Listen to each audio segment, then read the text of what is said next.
ব্যক্তির দোয়া আমার আল্লাহ তাআলা ফিরিয়ে দিয়ে না। সালাতু দাওয়াত মুস্তাজাবাতুল লাহুন্না লা শাক্কা ফীহিন্না, তিন ব্যক্তির দোয়া আমার আল্লাহ ফিরিয়ে দেয় না।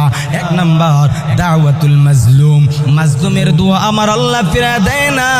ওয়া দাওয়াতুল মুসাফির, মুসাফিরদের দোয়া আমার আল্লাহ ফিরিয়ে দেয় না। তিন নাম্বার ওয়া দাওয়াতুল ওয়ালিদি আলা ওয়ালাদি, আমার আল্লাহ তাআলা বলেন ও দুনিয়ার মানুষ, মা বাবার দোয়া আমি আল্লাহ ফিরিয়ে দেই না।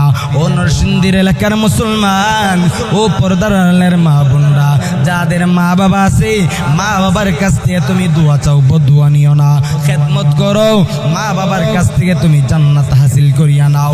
আমি একজন মুসাফির মানুষ, আমার হাতের সাথে তুমি দুইটা হাত তুলিয়া জাহান্নামের বয়ে যদি একটা পুরা চৌকের পানি পালায়া দিতে পারো, আমার মায়ের নবী ডাক দিয়ে বলেন মুসাফিরের দোয়া কবুল। বান্দা এই দোয়ার কারণে তোমার জীবনের গুনাহ মাফ করে দিব। আমার আল্লাহ তাআলা জানায় দেন নবী গো, ওই দুনিয়ার মধ্যে মাজলুম ব্যক্তি আছে, ওই মাজলুমদেরকে কেউ যদি কষ্ট দেয় আর মাজলুম ব্যক্তি যদি একটা পুরা চোখের পানি পালায়া দেয়, আমি আল্লাহ তাআলা সহ্য করতে পারি না।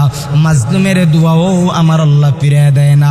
এরে মুসলমান, এই জন্য তুমি আমার আল্লাহ পাক রব্বুল আলামিনের কথা স্মরণ করো।